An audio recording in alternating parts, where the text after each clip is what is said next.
नमस्कार, मैं शंभू कुमार सिंह और आप देख रहे हैं नेशनल दस्तक। पूछिए, इस देश में बहुजन नेता कैसे राजनीति करते हैं उसका अंदाजा लगाइए। आज दो बड़े नतीजे आए हैं। कर्नाटक में बीजेपी की हार हुई है, कांग्रेस ने जीत दर्ज कराई है। यूपी नगर निकाय के चुनाव में नगर निगम के चुनाव में सारी सीटें 17 सीटें लगभग बीजेपी के खाते में जा रही है, जहां ईवीएम से चुनाव हुआ है। वहीं जहां बैलेट पेपर से चुनाव हुआ है वहां भी बीजेपी ने अच्छा किया। खैर सत्ता में है, लोकल बॉडी का चुनाव था, लेकिन एक बात समझनी पड़ेगी। सोचिए, मैं कर्नाटक से शुरू करता हूं। कर्नाटक में ब्राह्मण तुष्टीकरण ने बीजेपी को हरा दिया है, क्योंकि आज तक का एक ग्राफिक्स चार्ट देख रहा था मैं, अभी खबरें पढ़ रहा हूं, सब लोग कह रहे हैं मुसलमानों ने जमकर बीजेपी को वोट किया, एससी समाज के लोगों ने वोट किया, एसटी समाज के लोगों ने वोट किया, बोकालिंगा ने किया है, लिंगायतों ने किया है, ओबीसी ने किया है जमकर। कोई भी टेलीविजन चैनल सिर्फ ये नहीं बता रहा है कि ब्राह्मण समाज ने किसको वोट किया। इसका मतलब मान लिया जाए कि वो बीजेपी के साथ है। सवर्ण, जनरल कैटेगरी, अनरिजर्व कैटेगरी के लोग और जातियां ने किसको वोट किया तो मान लिया जाए कि वो बीजेपी के साथ है। लेकिन विडंबना देखिए, बिहार में नीतीश कुमार की सरकार और तेजस्वी यादव लगातार सवर्ण तुष्टीकरण में लगे हुए हैं। दिलीप मंडल ने एक बड़ा मार्मिक पोस्ट लिखा है। उन्होंने लिखा है कि ब्राह्मण तुष्टीकरण ने बीजेपी को हरा दिया है। हाल के पिछले 10 सालों में क्या हुआ है, जब से बीजेपी सत्ता में आई है, इकोनॉमिक वीकर सेक्शन लेकर आई, उससे सवर्ण गरीबों के लिए रिजर्वेशन मिला, उससे एससी एसटी ओबीसी नाराज हुए। इसका फायदा अखिलेश और तेजस्वी को लग रहा था। अखिलेश यादव ने भी समर्थन किया था, मायावती जी ने भी समर्थन किया था। ग्राउंड पर सच्चाई है कि एससी एसटी ओबीसी के लोग इससे नाराज हैं। वहीं किसान जातियों के लोग भी नाराज हैं, क्योंकि उनको तो रिजर्वेशन, जो इकोनॉमिक वीकर सेक्शन है, वो जाट गरीब, गुर्जर गरीब, मराठा गरीब, पटेल गरीबों को नहीं मिल रहा है। लगातार सोशल मीडिया की वजह से लोगों को अपने समाज की स्थिति पता चल रही है। सबको पता चल गया इस देश में कि हाईकोर्ट, सुप्रीम कोर्ट में एससी एसटी ओबीसी के और किसान जातियों के जज नहीं है। यहां तक कि ठाकुर भी जज नहीं है। सबको पता चल गया हाईकोर्ट में जज नहीं है, सुप्रीम कोर्ट में जज नहीं है। सबको पता चल रहा है जो कैबिनेट सेक्रेटरी है वहां एससी एसटी ओबीसी नहीं है। तो सिर्फ ब्राह्मण समाज का फायदा होता दिख रहा है बीजेपी के राज में। कॉलेज यूनिवर्सिटी में वाइस चांसलर वही है, प्रोफेसर वही है, डॉक्टर वही बन रहे हैं, इंजीनियर वही बन रहे हैं, बिजनेस में भी उन्हीं का कब्जा हो रहा है। तो सभी हिंदुओं का वोट और सिर्फ ब्राह्मणों का तुष्टीकरण, ब्राह्मणों का विकास, ये बाकी हिंदुओं को पता चल गया है, इसलिए वो उससे अलग हो रहे हैं बीजेपी से। जैसे कांग्रेस के दौर में बीजेपी ने कैंपेन चलाया मीडिया के जरिए कि मुस्लिमों का तुष्टीकरण कर रही है कांग्रेस। सही हो गलत हो जो भी हो, ये खबर चली। नतीजा क्या हुआ? नतीजा यह हुआ कि एससी एसटी ओबीसी, किसान जातियों के हिंदू ओबीसी ने एकजुट होकर बीजेपी को वोट दिया, सरकार में आ गई। यूपी में इसी तरह से मीडिया ने खबर चलाया कि यादवों का तुष्टीकरण हो रहा है। अखिलेश यादव के खिलाफ सारे यादव के अलावा सारे हिंदू एकजुट हो गए, वोट दे दिया, अखिलेश यादव सत्ता से बाहर हो गए। मायावती जी के समय इसी तरह की खबरें चली कि मुसलमान दलितों का तुष्टीकरण हो रहा है। अब सोचिए कि इसी तरह से अब आरजेडी और जेडीयू जो है वो आनंद मोहन को छोड़ रही है, उसके चक्कर में सारे शेड्यूल कास्ट वोट खराब हो रहे हैं 15%। उसी तरह से एक सवर्ण भूमिहार समाज के रिटायर्ड डीजीपी को पार्टी में शामिल करने के लिए आरजेडी ने बड़ा प्रोग्राम कर दिया। क्या सवर्ण हिंदू वोट करेगा?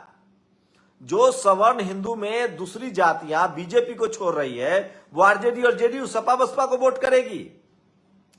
तो सोचिए कि ये जो सपा के समर्थक हो, बसपा के समर्थक हो, आरजेडी के समर्थक हो, जेडीयू के समर्थक हो, आप मुझे गाली दे सकते हैं, लेकिन हकीकत से मुंह नहीं मोड़ सकते हैं। कांग्रेस ने क्या कैंपेन चलाया? कांग्रेस ने कैंपेन चलाया कि मैं जाति जनगणना कराऊंगा। नतीजा हुआ ओबीसी के लोगों ने वोट दिया। कांग्रेस ने, राहुल गांधी ने कहा मैं जाति जनगणना कराऊंगा, ओबीसी के लोगों ने वोट दिया। कांग्रेस ने कहा मैं बजरंग दल बैन करूंगा, मुसलमानों ने वोट दिया। खड़गे साहब को अध्यक्ष बनाया, शेड्यूल कास्ट ने वोट दिया, शेड्यूल ट्राइब ने वोट दिया। क्योंकि लगातार ब्राह्मण समाज का तुष्टीकरण हो रहा है। जब से बीजेपी आई है, बजरंग दल बनाने वाला ओबीसी विनय कटियार कहां है? कल्याण सिंह की जातियां ओबीसी कहां है? उमा लोधी समाज की जो उमा भारती थी वो कहां है? तो लगातार नौकरियों में सोचिए 2009 में बीजेपी ने भी कुछ काम किया था। मैं आपको पीछे ले जाना चाहता हूं। 2005 में कांग्रेस चुनाव जीतती है। उस समय लालू यादव, रामविलास पासवान और बड़े बड़े नेता एससी एसटी, बेनी प्रसाद वर्मा, अर्जुन सिंह, जिन्होंने ओबीसी को रिजर्वेशन को कॉलेज यूनिवर्सिटी में लागू किया, वो सब कांग्रेस में थे। नतीजा यह हुआ ओबीसी को अधिकार मिला। 2009 में कांग्रेस और मजबूती से आई, लेकिन कांग्रेस ने वही गलती कर दी जो 2019 में बीजेपी कर रही है। उसके बाद कांग्रेस ने ब्राह्मणों का तुष्टीकरण शुरू कर दिया। कपिल सिब्बल जो अब समाजवादी पार्टी का सांसद है, ब्राह्मण समाज से है, उन्होंने नीट ले आए। नीट लाने की वजह से एससी एसटी ओबीसी के बच्चे बाहर होने लगे। ईवीएम लाने वाली कांग्रेस थी। उसी तरह से 2014 में मोदी जी आए, सबका साथ सबका विकास के नाम पर सैनिक स्कूल में रिजर्वेशन किया, केंद्रीय विद्यालय में रिजर्वेशन किया। चुनाव के अंत तक उन्होंने 27 ओबीसी के मंत्री बना दिए। नतीजा हुआ कि तमाम ओबीसी की हिंदू जातियों ने वोट दिया। लेकिन अब फिर से 2019 में जब से मोदी जी आए हैं, न कोलोजियम सिस्टम हटा रहे हैं, न एससी एसटी ओबीसी को रिजर्वेशन मिल रहा है। तमाम जो भर्तियां निकल रही है, एक तो भर्तियां निकल नहीं रही है, सरकारी नौकरियां खत्म कर रहे हैं, भर्ती नहीं निकल रही है। वही सोचिए कि इकोनॉमिक वीकर सेक्शन का रिजर्वेशन लिया है। एक तो नीम ऊपर से, एक तो करेला ऊपर से नीम चढ़ा। इकोनॉमिक वीकर सेक्शन का रिजर्वेशन भी ले आए। उसके बाद भी सोचिए कि एससी एसटी ओबीसी का रिजर्वेशन भी खा रहे हैं। अभी दिल्ली में पुलिस की भर्ती का एग्जाम निकला, इकोनॉमिक वीकर सेक्शन का सीट जो है वो ओबीसी से ज्यादा है। यूपी में 69,000 शिक्षक भर्ती। मैं फिर कह रहा हूं, किसान जातियां, जाट, गुर्जर, पटेल, मराठा, जाट समाज की लड़कियां धरने पर बैठी हैं। ये सब लोग आप एक बार ठग सकते हैं, दो बार ठग सकते हैं। कोई भी पार्टी, ये जो तमाम एससी एसटी ओबीसी हैं, किसान जातियां हैं, इनका आप नौकरी छीनेंगे, इनके साथ जातिवाद करेंगे, क्योंकि अब कोई खबर छुपी नहीं है। आज देखिए कांग्रेस के जीतते ही जातिवाद शुरू हो गया। कांग्रेस को जिताने वाला एससी एसटी ओबीसी मुसलमान, मैं नहीं कह रहा हूं, आज तक का ग्राफिक्स कह रहा है कि एससी एसटी ओबीसी और मुसलमानों ने जमकर वोट दिया है। लेकिन चेहरा कौन चमका रहा है? जयराम रमेश, पवन खेरा, बंसल, जो एक वोट नहीं दिला सकते। सोचिए, किसान जाति के सुरजेवाला है, जाट समाज से, वो प्रभारी है, उनका भी चेहरा कहीं नहीं दिख रहा है। तो ये जो तमाम जो सवर्णों की पार्टी है, उसको भी ब्राह्मण तुष्टीकरण से बचना होगा। और वहीं सोचिए सपा और बसपा, यूपी चुनाव की बात कर लीजिए। कर्नाटक में सपा का वोट परसेंट आम आदमी पार्टी से भी कम हो गया, थोड़ा ज्यादा है। पिछली बार बीएसपी को एक सीट आई थी, उसका मंत्री बना था। इस बार बीएसपी गायब है। अब बीएसपी को या तो साफ साफ या तो गठबंधन करना चाहिए, किसी भी, वो बीजेपी से ही गठबंधन कर ले या कांग्रेस से ही गठबंधन कर ले। बिना गठबंधन के बीएसपी की राजनीतिक वापसी होते हुए नहीं दिख रही है।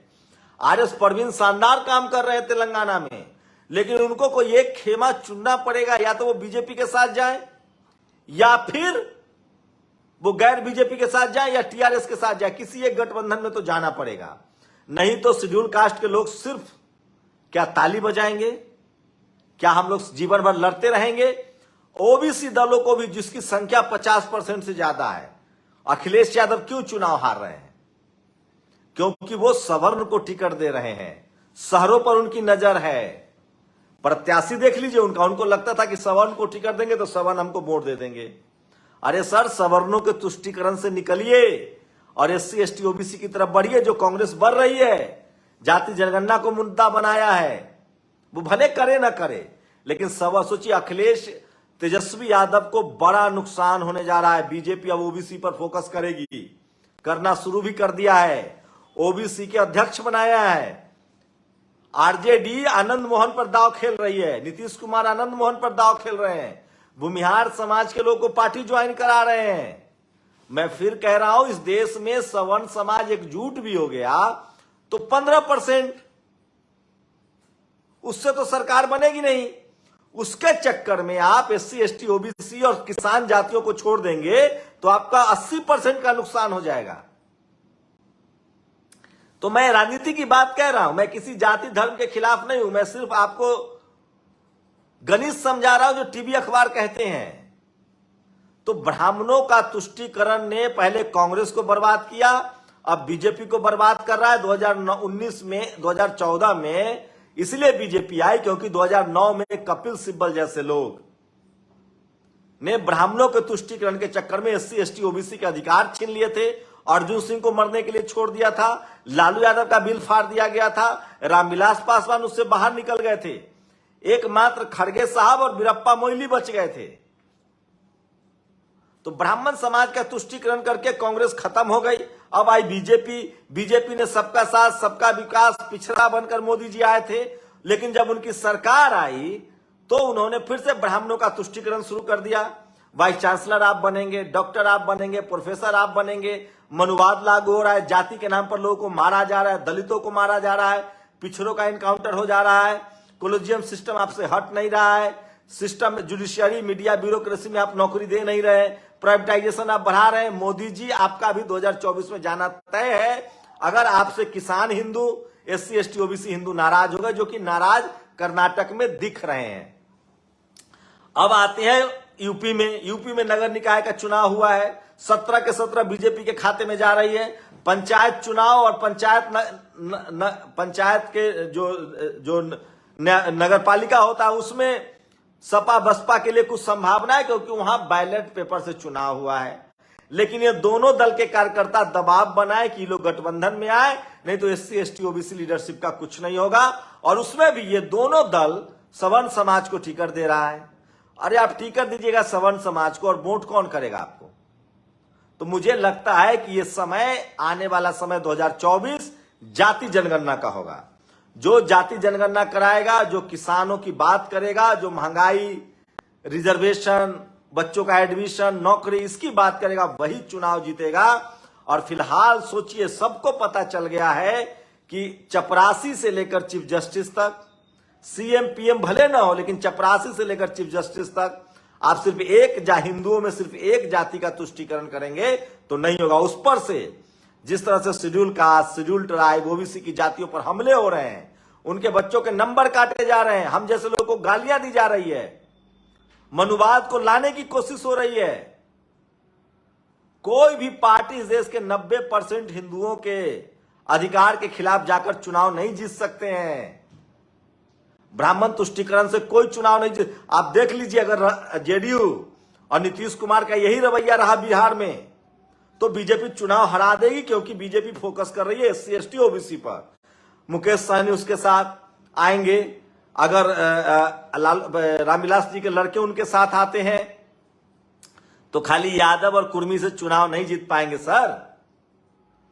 हाँ, मुस्लिम समाज को भी रिप्रेजेंटेशन देना होगा, क्योंकि मुसलमान अकेले बीजेपी के खिलाफ एंटी वोट करती है, जैसे कर्नाटक में किया है। ओवैसी को भी दरकिनार कर दिया। तो आपको भागीदारी देनी पड़ेगी और सिर्फ एक जाति की भागीदारी से काम नहीं चलेगा। और सपा बसपा को तो किसी भी कीमत पर गठबंधन में आना ही पड़ेगा, पैन इंडिया। तो ओबीसी की राजनीतिक दल बचेंगे तभी जब वो सवर्ण तुष्टीकरण से बाहर निकलेंगे और तमाम जो एससी एसटी ओबीसी और किसान जाति के लोग हैं उनको रिप्रेजेंटेशन देंगे। यही मैसेज है कर्नाटक के चुनाव में। आप लोग अपनी प्रतिक्रिया जरूर दीजिए।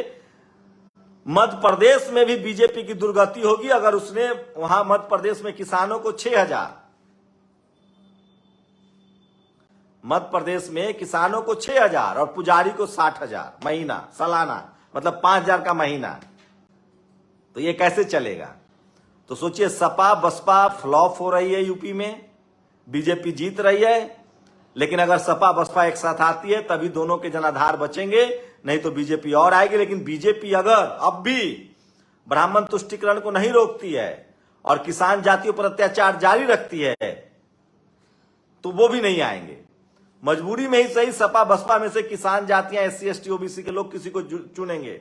मैं फिर कह रहा हूं, इस देश का मुसलमान, दलित, पिछड़ा, आदिवासी और ओबीसी धीरे धीरे बीजेपी से अलग हो रहा है, क्योंकि बीजेपी ब्राह्मण तुष्टीकरण कर रही है, नौकरी हो चाहे कहीं भी हो। वहीं जो गैर सवर्ण पार्टियां हैं, बीजेपी कांग्रेस के अलावा सपा बसपा आरजेडी जेडीयू, ये लोग भी सवर्ण तुष्टीकरण से निकलकर किसान जातियों के एससी एसटी ओबीसी की बात नहीं करेंगे तो इनको नुकसान होगा।